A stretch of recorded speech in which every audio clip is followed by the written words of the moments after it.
So today I'm here with our resident sales specialist, Sam Shaper, and today we're going to be talking about B2B buyer experiences and why many of them are structured backwards in 2023. In a recent study by Bravado CEO Sahil Mansouri, he revealed that 63% of B2B sales teams weren't hitting their sales KPIs.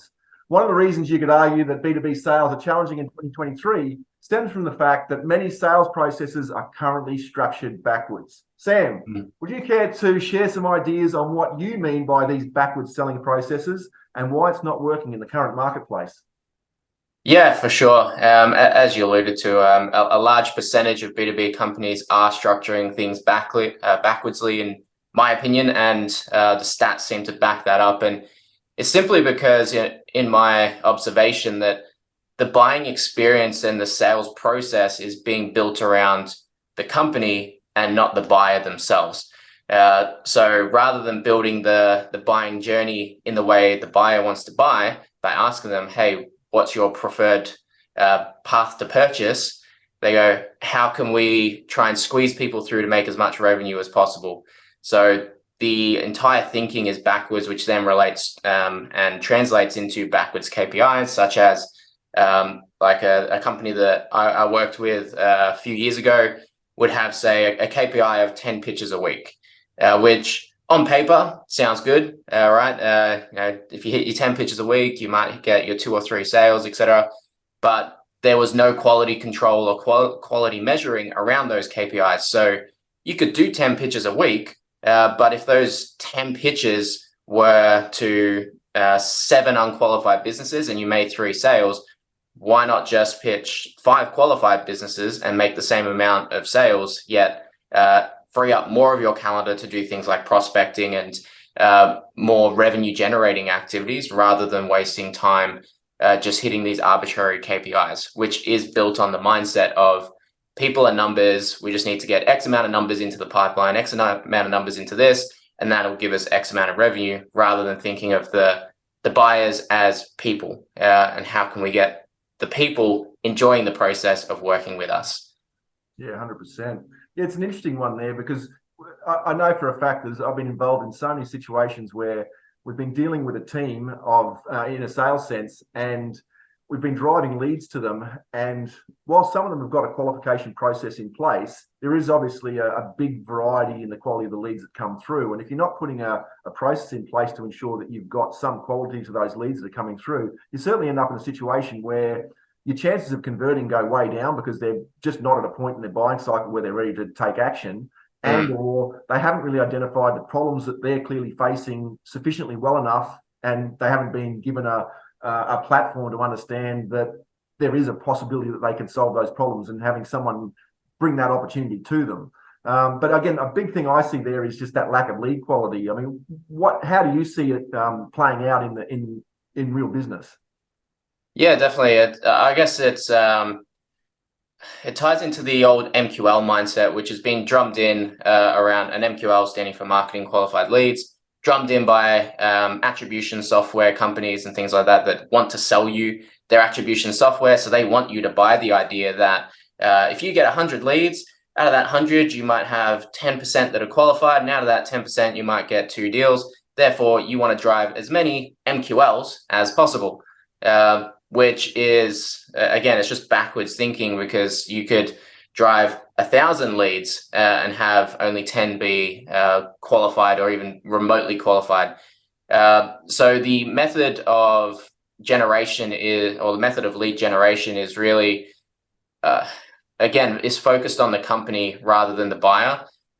They put things like gated ebooks into ads and get people downloading them, capturing their number, and then they give them a call and try and hard sell them into a free meeting, or do you want a free strategy session, and things like that, which maybe 5-10 years ago people fell for. Oh yeah, I'd love a free strategy session, and you could initiate a sales process. But everyone knows today that a free strategy session is not a free strategy session. It's a way to sell. Yeah. So buyers are getting smarter. Buyers aren't getting fooled by the same marketing tactics that they were, say, 10 years ago. And now, before they even have a sales conversation or a conversation with your company, they want to know certain things and criteria, such as they want to know what you do, how you do it, what your price is.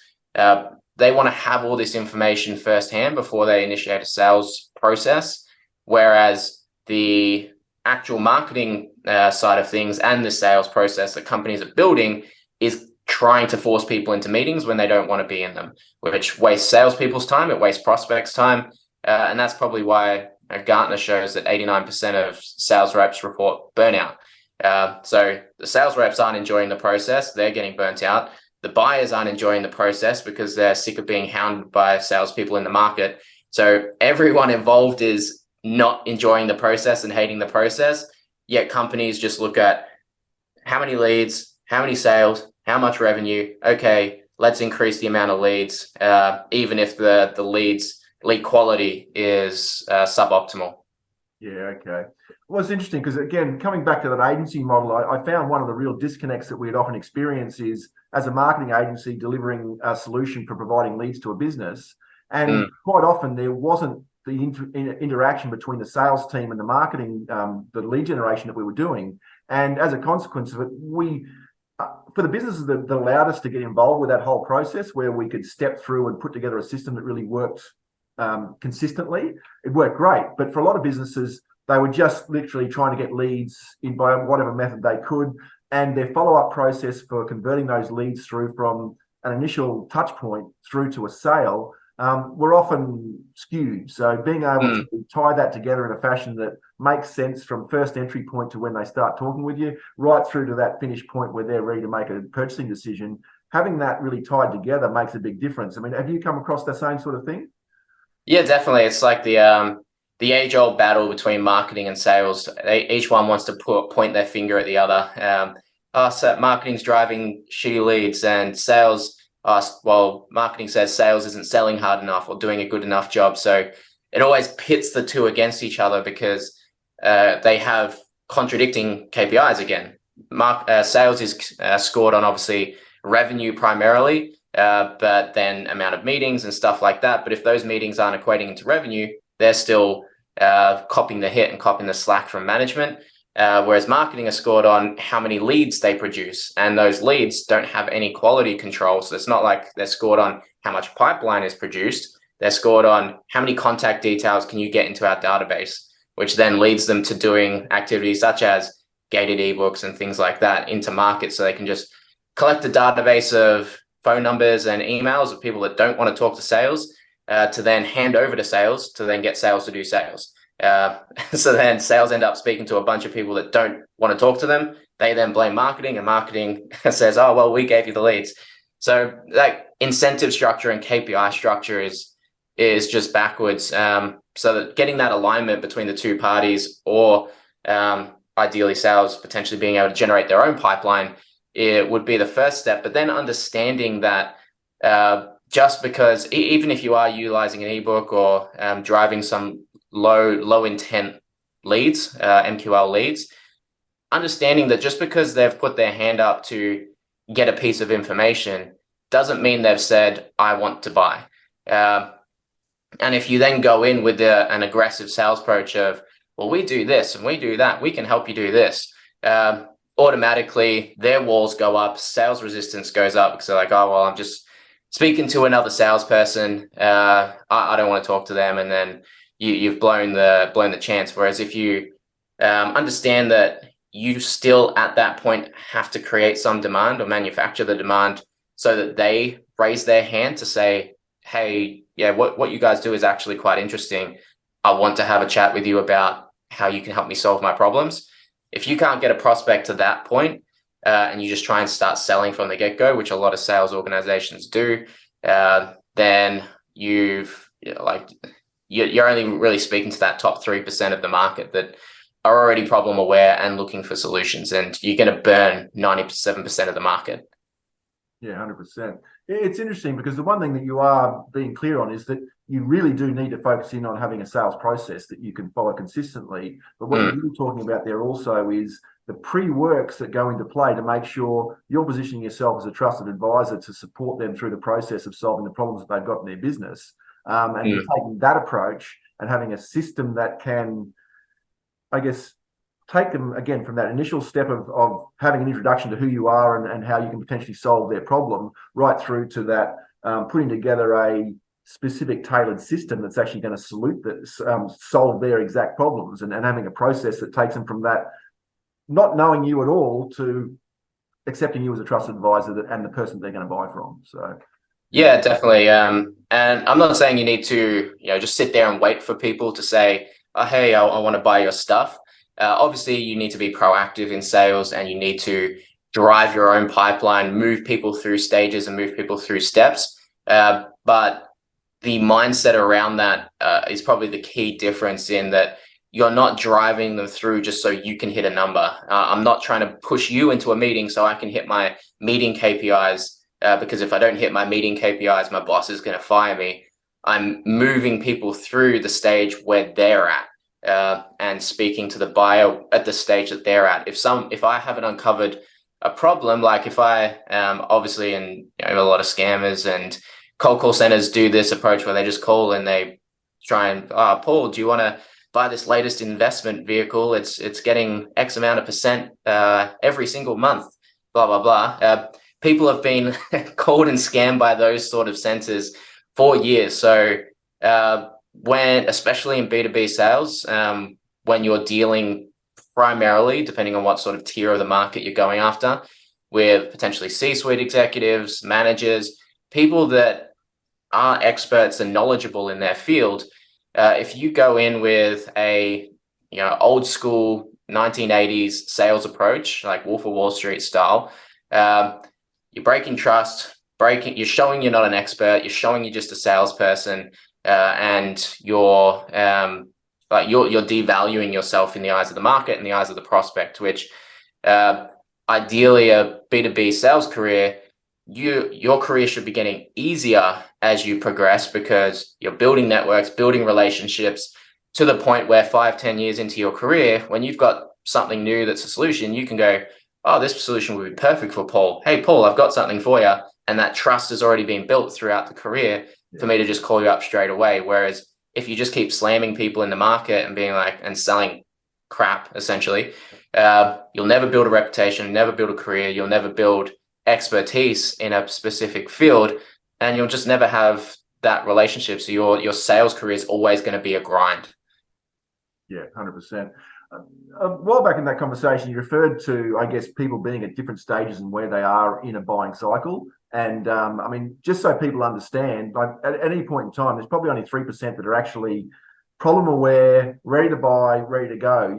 I think the next step up is probably 7% that they're problem aware, but they haven't made that next step to where they're actually going to take action. And then sort of the next sort of batch, which is probably 30-odd%, they are aware they've got a problem, but they just haven't looked anywhere about it. It's where they're at. And then sort of you go to the next lot, the people that haven't even identified that they've got a real problem. So, I mean, it goes through the points. You've got a tiered pyramid, a reverse pyramid, basically, of coming to people that are actually ready to buy. And one of the situations that I come across all the time is that salespeople have got this process, and when you talk about backward selling, having this need for hit a KPI that is being manufactured by the sales by the company, and not tailoring to the buyer, is really meaning that you've got people that are at the wrong stage in the buying cycle for you to just be trying to ram them down the throat of whatever the system that you put together. I mean, is that how you're seeing it? Yeah, definitely. As I mentioned before, like something that I see quite common is, say, we'll just use the ebook ads as an example, as I've seen many companies do it, from marketing agencies even to all the way through to cybersecurity and top tier B2B, still leverage that low quality lead model, and they'll generally get the most junior person on the team calling those leads, so an SDR or BDR that's doesn't have industry experience, doesn't have industry expertise, calling through all those leads, wasting time. And then when they do actually speak to a decision maker or someone that is of a high caliber, they can't speak the lingo or can't speak the language. So, but all they're trying to do is, I need to make 100 calls a day regardless. So they're just plowing through their calls. And then the next KPI might be, you need to set 10 meetings. And I've done this when I was 24 and I picked up my first sales gig. I was as a SDR, BDR, basically just booking meetings for the sales team. and my KPI was 10 meetings a day I needed to book. So 50 a week minimum with an 80% show up rate. So me being young, new to the industry, 24 years old, I just went anyone and everyone that was willing to say, yeah, I'll take a free training session or whatever. I just stick them in the sales team's calendar.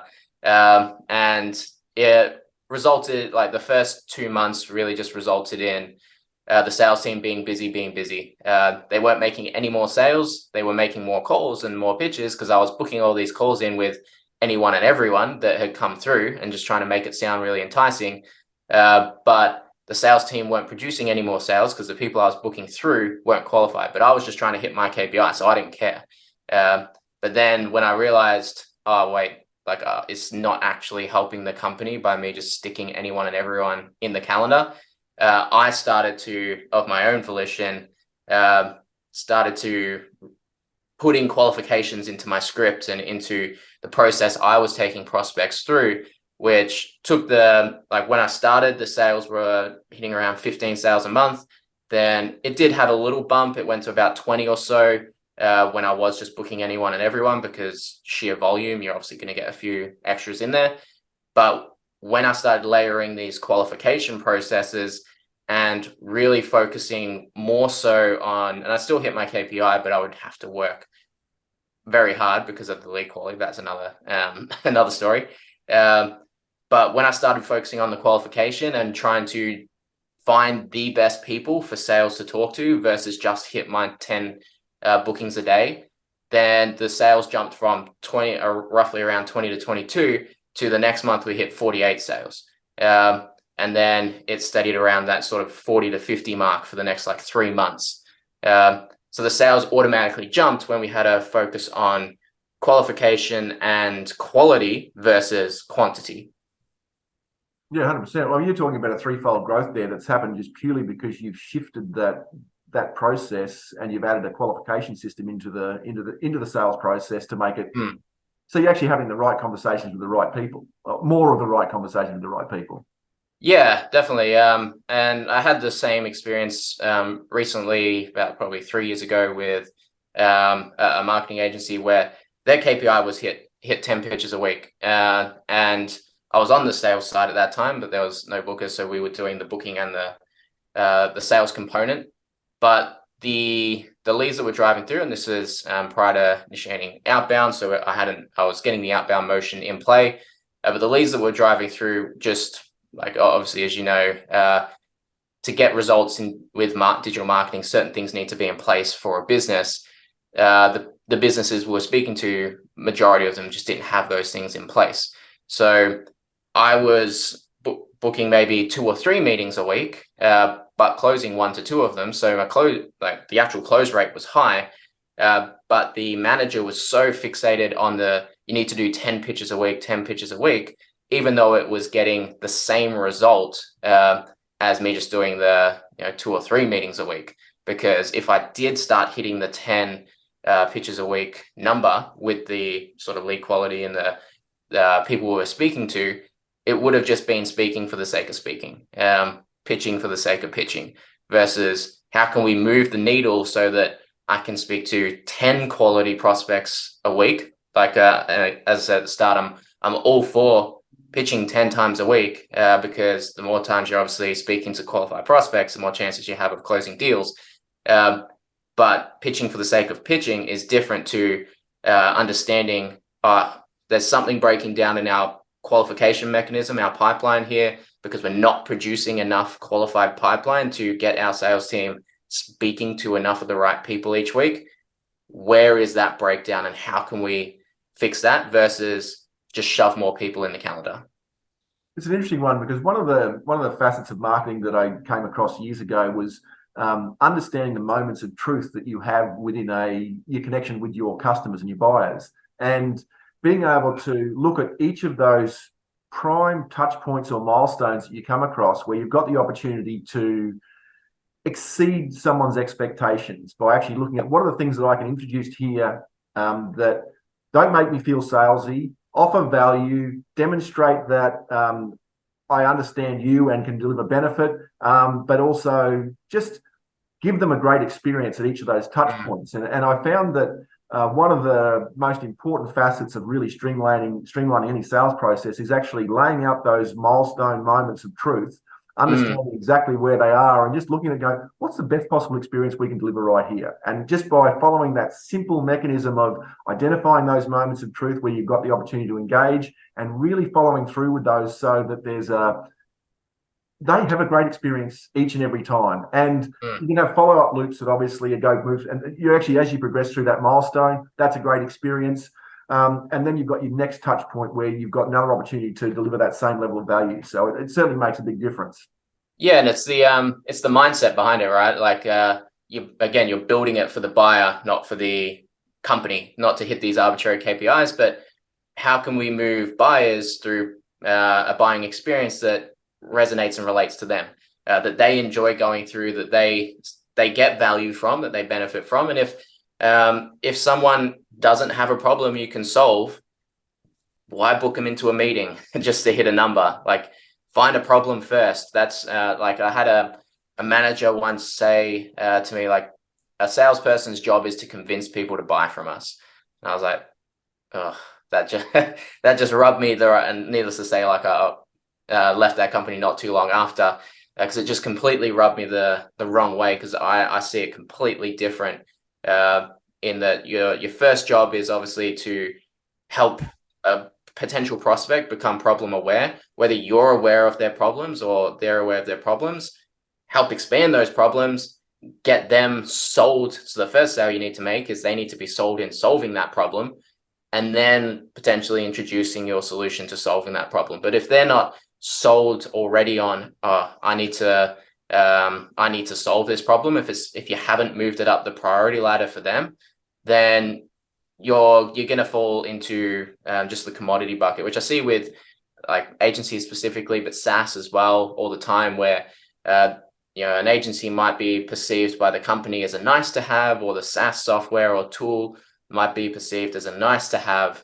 but not a necessity, because the salesperson has just gone, oh, well, our company or our product can do this and this and this and this, and it's great with this. So then the prospect should say, oh yeah, that all sounds nice, but yeah, we're just going to put this on the back burner now, or we're going to go with this cheaper option over here because it seems exactly the same, versus getting them bought into first uncovering the problem.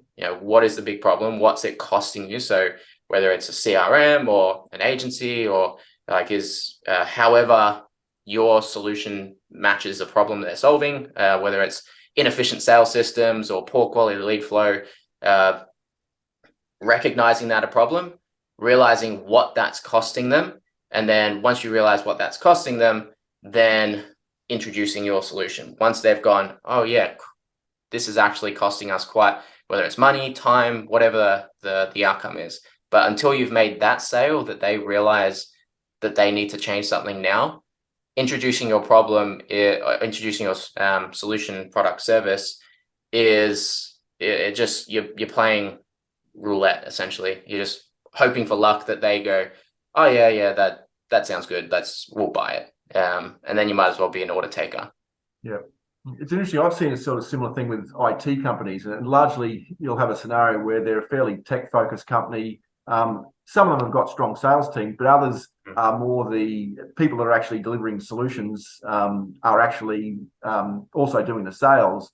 And sometimes I have seen obviously situations where there are people that are less socially gifted in terms of being able to communicate, but also a scenario where they haven't really got a system in place that sort of continues people through the process. And certainly, obviously, when you have an IT problem, you just want someone to come and fix it. But in terms of an IT company being able to become the preferred supplier for a business and having a reason for them to deal with them on a consistent basis, I've often found that sales process they're putting in place hasn't been really clearly thought out, and they haven't systemized it at all because they're so focused on just solving the current problem, and rather than having a system for actually really gauging a communication that runs through. Mate, on another subject altogether, one of the things that I have really seen in recent times has been, we've had a lockdown, there's been a shift across to remote conferencing and meetings done via Zoom and other platforms. What's your experience there, and how are you seeing that influence success in B2B sales conversions? Yeah, definitely. The entire landscape has changed. Like obviously, previously, a lot of people used to love face-to-face meetings and going into offices, flying around the country, doing conferences and things like that. And then for 2 years, that all came to a screeching halt, and people had to figure out, oh, how do we change and pivot to adapt to this environment? And what a lot of companies found is it's actually more efficient to have their teams operating this way. It was more cost effective, so there was more ROI in terms of the overall sales capacity, because you weren't having to pay to go do trade booths and run seminars and fly your sales team around the country and things like that. But it comes with its own challenges of now you need to be able to keep people accountable and still be a good leader whilst you can't be in front of people, and make sure they're obviously are striving forward and hitting productive numbers. So in terms of remote selling, like I think it's been a blessing in some sense, but a curse in others, as some people are obviously more extroverted than others and love to have those face-to-face meetings. But when it comes to the digital environment we're in now, it's just not the most productive use of time, especially for if you're selling in B2B and speaking to executives, C-suites, or managers. Their time's pretty busy as well. So they've got used to working from home. They've got used to being able to spend more time with their family, spend more time with their kids and things like that. So they now don't want to go out and take sales meetings and stuff like that. They're just, oh yeah, let's just meet on Zoom. Let's just send me a proposal and let me review it. Like they want to take more control back of the conversation, which I guess is kind of like, if we use a real world analogy, kind of like dating in a sense, where previously, the primary method of dating or finding a partner was going out to bars, going out for drinks and hoping to meet someone, or potentially bumping into someone and starting a conversation, things like that. Generally pretty expensive because you're always going out drinking and trying to find the next partner to get with, and also time inefficient because you're speaking to people like maybe one to two a night versus multiple, being able to speak to multiple people at one time. Online dating came along, now Tinder's come along, and people don't even want to go on a date unless they've spoken to you via text or message and got to know you as a person before they commit time to coming out and seeing you. And I found the same in sales, where if a company is interested, and face-to-face still has its value, but a lot of companies don't want to engage in that face-to-face conversation until they're 90% of the way down the cycle to be like, yeah, we're really serious about possibly buying your service. We just want to meet you to finalize some things. Now they want to do all their buying, all their learning, all their education in an online platform in their time, not on the buyer's time. It's interesting because I've been doing Zoom meetings with clients for a long time, at conferences and the like, but a lot of one-on-one scenarios where we're talking through a potential solution to a problem they've got. And one of the things that I've found is that there are some specific tactics that you need to employ to lead someone through the process. And in particular, I found that getting very clear with your pitch decks in terms of having where they really clearly identify, certainly in the discovery phase, something that really identifies the problems with them and having a process that really clearly maps those out. And then certainly in terms of delivery of any sales solution to them. And often we've always sort of approached it on staging it with discovery and the sales as secondary, as two different steps, very much so. But what I have found there, that when you get into some of those specific tactics with your pitch deck, and then you shift it to actually the selling solution, where you can actually customize the solution to show, when we talked last, you talked about the problem that was this, and this is how we can solve that problem. And then going to the next scenario, we also talked about this problem you talked about, and this is how we can solve that. And by having a real clear flow for those people, and being able to deliver that in, say, the Zoom environment, really led to being able to, I guess, manufacturing the process of someone coming through to a sale in that scenario.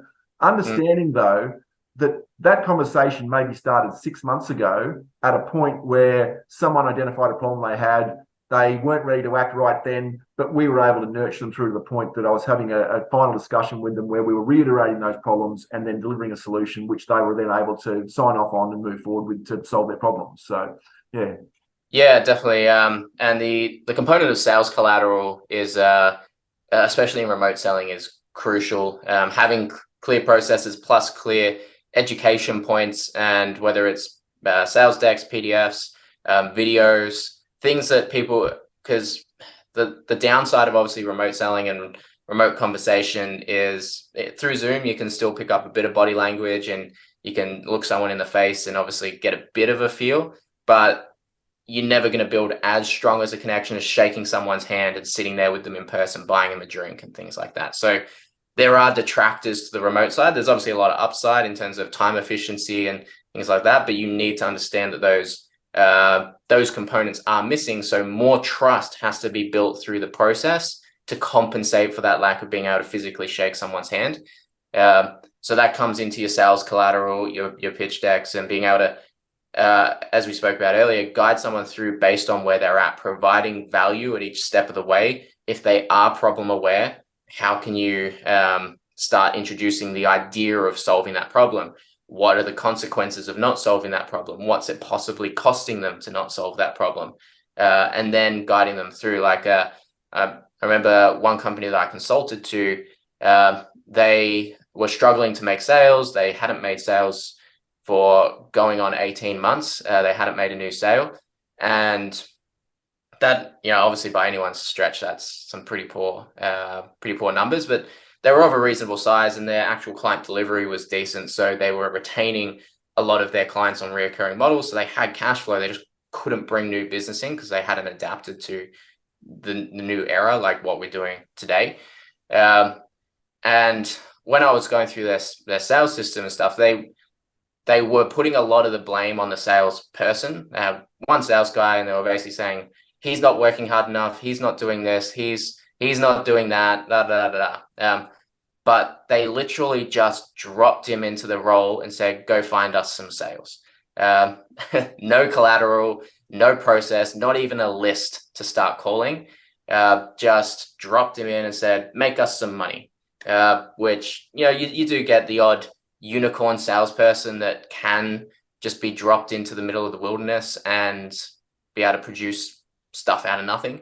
But if you build your business around that and rely on that, finding those unicorn salesperson is normally they're very expensive to get because they know how good they are. So their salaries are going to be very high. They bring with them a list of connections. They'll probably want equity and things like that. So you're not going to get a unicorn salesperson at a low tier, like low 6 figure sort of income. They're probably much higher. So if you're dropping someone in without a list, especially in a remote environment, so they're just sitting at home by themselves, being like, I don't know what to do, then the salesperson is literally they're probably gonna get depressed. They're gonna sit there and twiddle their thumbs and be like, I've got no direction on what I need to do. So every company needs to have, especially for remote, some sort of process that they can hand to their sales team and say, do this, it's proven to get results, follow this process so that you can start driving some leads if there aren't any leads coming through. But they need to have credential decks, things that educational based videos, workshops, collateral that they can take to market, and a great offer that they can take to market and start manufacturing interest, creating demand themselves if the company is not going to do it. But a lot of B2B companies, they seem to just think that salespeople are responsible for everything related to sales, and your job is to just make us some money. Yeah, it's interesting because a large part of it is actually having a philosophy inside your business that is about taking control of the process, being highly aware of the buyer experience, and linking it together into a system or process that, I guess, from qualification through to sale, that just makes sense for all parties. And it's finding that fine line in the current economy of just, where does this start and finish? And obviously, the important thing is you need to understand is there are systems that you can put into place that are fairly well traveled. They're well understood. you can put in place to make this happen. But sometimes you just need to get the help to make sure you get that in place, because what I'm seeing is that you've got a lot of sales systems that have been built on a platform or a system that worked 5 years ago, 10 years ago, probably the point where the person that's managing the sales team actually achieved their greatest results. And so they're drawing on experience that they had that can contribute to obviously the success moving forward. But if they haven't nailed it and adjusted it to where people are at in their buying cycle now, and they're not communicating with them on a level where they are someone that actually someone wants to deal with, it certainly makes it so much more difficult. Yeah, definitely. Like if we relate it back to the ebook example, 5 years ago, but more so 10 years ago, the ebooks were the hot craze at the time. Every marketer was using that lead gen model, putting some sort of free report or free book or something out into the market, getting name, email, number, and then initiating a sales conversation and pushing that into a free strategy session of some sort, and then initiating the buying process or selling process from there. And at the time, it worked quite well because the market wasn't skeptical. Social media was still quite new in its infancy of digital advertising. The internet was still maturing and developing. So when someone saw a book that said, I don't know if we relate it to B2B, 7 ways to drive more leads for your business, or seven security hacks you need to ensure your IT is fully, whatever it is, they would look at that online and go, oh, that's interesting. I'm going to download that and put their name, email, number in, not thinking anything of it, and then receive a call and be like, oh, wow, that's really random that they've just called me. Now everyone knows that if they put their real name, their real email, their real number into those forms, then they're going to get contacted. And most don't. Like a recent study done by an agency in the US showed that from those sort of models, we'll call them MQL models, free reports, ebooks, etc. on the front end, the lead to conversion rate was around 0.2 or something like that. So for every 100 leads that you were driving, and whether that's where you're costing you $10 per lead or $20 per lead, whatever it is, only 0.2 was on average turning into revenue. So you'd have to drive 500 leads to get one deal, and probably even worse at some companies as well. So as you said, meeting buyers with where they are today, which the only way you can meet buyers where they are today is just asking them. Speak to current customers, people in your ideal market, do market research before you initiate your sales process, and ask people, how do you like to buy? How do you evaluate vendors? What criteria do you look at? What sort of information do you like to have before you start speaking to a salesperson from a company?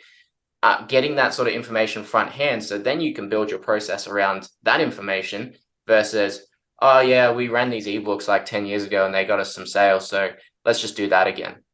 Yeah, 100%. It's interesting too, because what I'm seeing is some of these tactics still work to a point. And they, especially for those buyers that are highly motivated, that are making a decision there and they're highly problem aware. But what I'm seeing is that there are different steps that you can put into place that certainly trigger different reactions from people where they don't feel like they're being sold to. Are you coming across the same? Yeah, definitely. And when I rag on like the ebooks or free report method, it still definitely works. You can still drive leads from it. As you just said, it's really the mindset coming off the back of it. So if you are going to run an MQL based model, or you're doing cold outreach or things like that, you've got to understand that person, you've just interrupted that person's day, and they don't want to buy from you then and there. So if you try and initiate a sales process, and I said this the other day to someone, that any sales process that involves a degree of deception is essentially shooting themselves in the foot. So telling someone, oh, it's a free strategy session, we're not going to pitch you, and then pitching them is just, you're breaking trust straight away. And that's why obviously a lot of people don't have trust with putting their name and email and details into things. Whereas if you have the process and realize, okay, yeah, we're going to drive a lead through cold outreach, through content downloads, content syndications, partnerships, etc., we've got to understand that just because that person downloaded our guide to 7 steps to do X, Y, Z, it doesn't mean they want to buy from us yet. So we need to meet them where they're at and help them solve the problem that they potentially showed some interest in. And that could be by providing more information, more collateral, videos.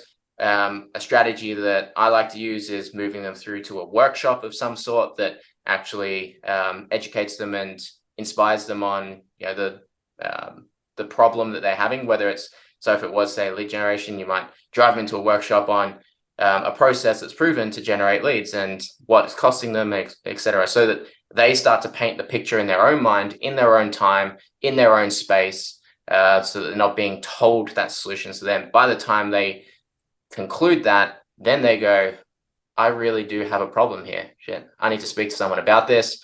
Who's the person I should speak to? Probably the guy that helped me realize that I had this problem. Hey, Sam, I realize now that my lead flow is not the best, or my pipeline is running dry, or whatever the problem is.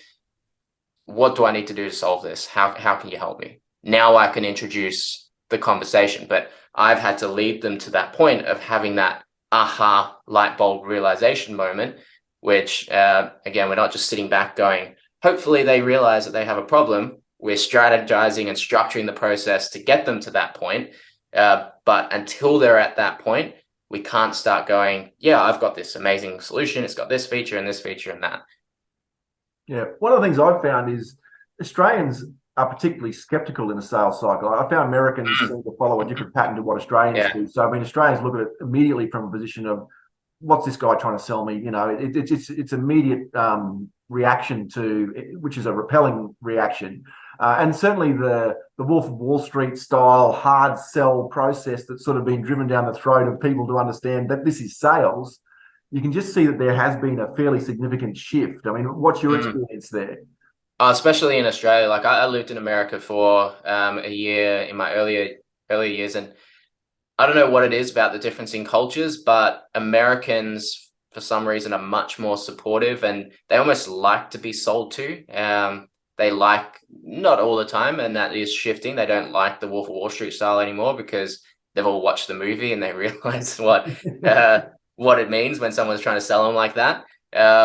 But they're much more open to being supportive. Even when it comes to raising capital, like it's much easier to raise capital in America, because if what you say is a good idea and they like you, they go, oh yeah, I trust you. Whereas Australia, we have a lot more skepticism, a lot more tall poppy syndrome, where we would rather cut someone down than build them up for some reason culturally. And that's just due to probably the skepticism in the market, where they've been burnt, people have been scammed many, many times, and they don't want to do it again. Like if we use the investment side, for example, like the Wolf of Wall Street, one, they've all seen that movie, but they've also heard the stories, seen the news stories about getting random phone calls from people offering investment vehicles and investment advice. So even if you were in that industry and you had the best investment vehicle going around that gets guaranteed results and things like that, which obviously you can't do in investments, but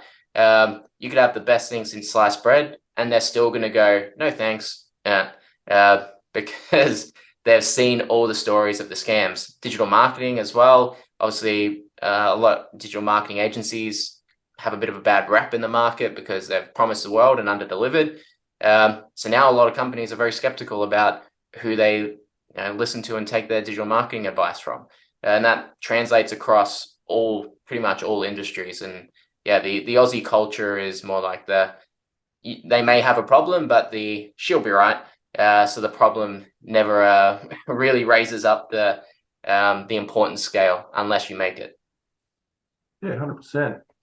Well, look, I mean, Sam, we've talked about a lot today. I mean, one of the things that I see that sort of is also needs to come to mind is that as a part of building this a relationship with your clients, the conversation can start a fair way back, and there's ways that you can certainly introduce yourself into a conversation with people using some of the social media channels, and also using, whether it's advertising and or organic reach, but certainly putting out presenting yourself in a way where you're consistently demonstrating that you're a provider of solutions to your exact core audience. And a lot of this starts with that fact that you actually have to really start with understanding who that core buyer is and where do they sort of fit in the gap? What do they really need? Where do their problems face? And the more you can actually understand that person at the front end, it obviously makes it way easier to not to follow a process that's actually totally buyer focused and it involves that buyer experience. I mean, how do you see that? Yeah, if you're not doing that front up information, which you should have if you've released a product or service to the market, because obviously it's going to be hard to make it land if you haven't done the research into what problem you're actually solving.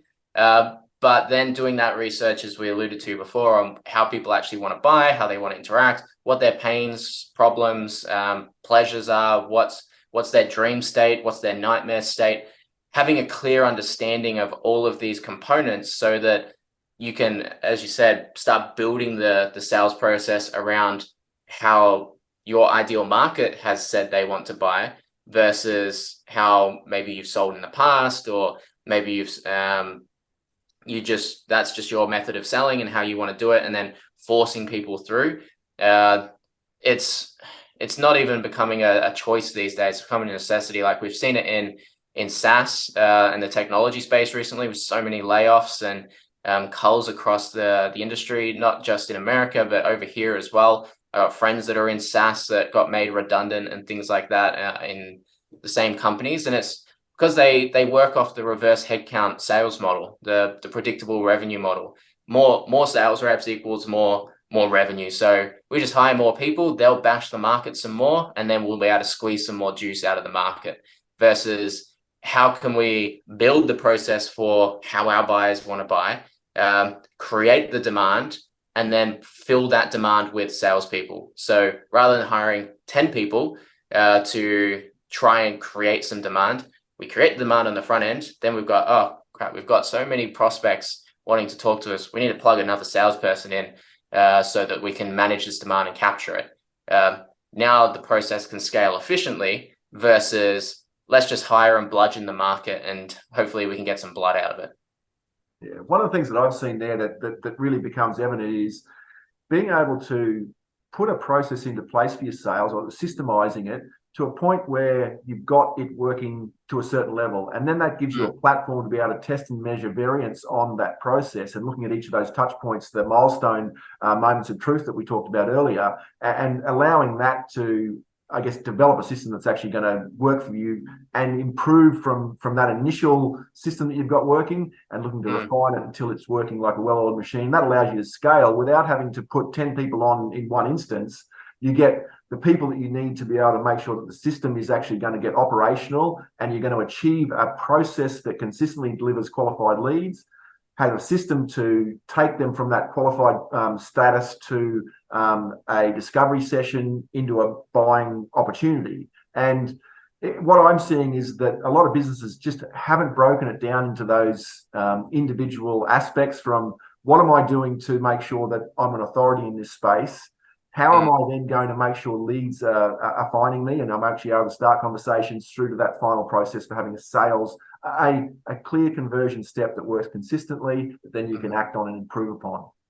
Yeah, definitely. And I guess it all ties back to that same mindset of building around the buyer versus the seller. When you are just hiring 10 people to go out and make cold calls and bludgeon the market, then you're like essentially the mindset I've seen with a lot of the B2B companies is we'll bring 10 salespeople in, see how they go. If they don't perform, we'll can them, bring another 10 in, and then it becomes a revolving door of churn of salespeople. And then the executives and the leaders, as you mentioned, they just don't have a proven process or something that they can then plug someone into and say, here's the process that works, here's how you learn it, jump in, do this, and this will start to happen for you.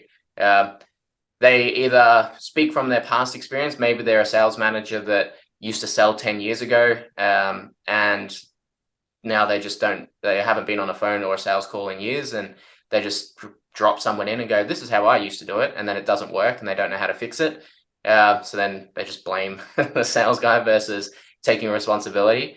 Or it's a founder or executive that they just haven't built out a predictable system. And I know from a salesperson's perspective, if you're looking or vetting a company to join, it's very unsettling, or it doesn't give you a whole lot of confidence to go in and be like, okay, there's no predictable process in place here. So I've either got to conjure something from nothing, or I've got to move on. Whereas if companies do it the reverse, they practice what they preach, they build out the process, they create something that's predictable, whether it is outbound, lead gen, market authority, whatever strategies and methods of creating demand that they're going to use, then you can bring the people to fill that system versus bring people into nothing and hope that they can create a system. Yeah. I like to break it down into sort of three core areas. And one is that how am I going to build authority? What am I doing for lead generation? And then finally, what is my sales conversion process? And I find that if you can break it down to those three steps, the biggest challenge I find for a lot of salespeople is for them to be an expert across all three, you really do need to get some upskilling in place, because there are some very specialized methodologies in terms of how you actually do it in the current marketplace.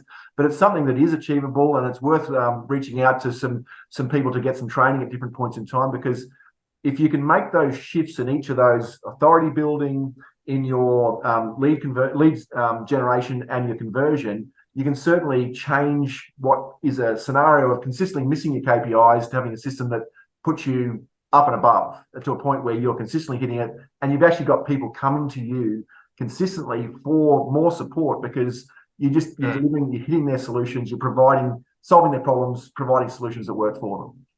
Yeah, definitely. And like I experienced the same thing before I met yourself and Elliot. Building authority and lead generation was not necessarily a strong point of mine. I knew digital marketing and how to drive paid advertising leads, such as the MQL models and things like that. But being able to create authority online through social media and generate my own leads from those social platforms was a weakness of mine. But where I was really good was my sales process, and that's why my conversion rates were always above 50%. And I always smash KPIs in terms of conversions and revenue, because the sales process that I would implement would just work everywhere I went. But I really had a weakness on the front end. So getting the specialized knowledge and skills, I think for salespeople is you've got to be reliant on yourself fully these days. Marketing is always going to be marketing, unless you get a really good company that understands how to create demand effectively and how to drive high quality leads and things like that, which are they're few and far between, those companies that are able to do that. So if you're not able to do that yourself, then you're just constantly going to be struggling to really solidify yourself as a sales professional until you nail that bucket, and whether there's marketing or not in the company, you're able to go in and go, I know how to generate my own leads, don't worry about it. It's interesting. So, I mean, today what we've really covered off on is an understanding of just this notion of backwards selling, where making that shift away from driving it purely from what your sales expectations are as an organization, and I guess transitioning it or evolving it back to getting a clear understanding of your buyer experience and how you can take them along a path that just naturally feels it's giving them a solution to their problem and offers a solution at the end of it that just works for them, where you're a trusted advisor, far and away is a better opportunity to ensure you get a lot more sales moving forward in 2023. Yeah, especially going into 2023 and beyond, as the market continues to mature, as buyers continue to mature, and people become more and more skeptical due to the information that's on the internet, that they can go and do their own research. Being a trusted advisor, being an expert in your particular field, of being able to speak the lingo, speak the jargon of your buying market. For example, if you sell to lawyers and you can't speak legal terms, you're going to have a hard time selling to them. If you can speak into cybersecurity and you can't speak to CTOs at their level, you're going to have a hard time selling to them. So reversing this whole notion of predictable revenue, X amount of dials, X amount of pitches equals X amount of sales, and flipping that on its head and creating it for the buyer in terms of those transition points. X amount of people that reach this point of the pipeline will transition to this, and building it on a pipeline model for 2023 and beyond. I think is, in my experience, having spoken to over the last 12 months, probably close to 200 B2B companies, it's not an option anymore. It's a must-have for your company. All right. Well, thanks very much for your time today, Sam. Look, can't wait to dig into some more subject matter in upcoming chats. But thank you so much for your help today. Likewise, Paul. Thanks for having me. Cheers. Thanks, mate.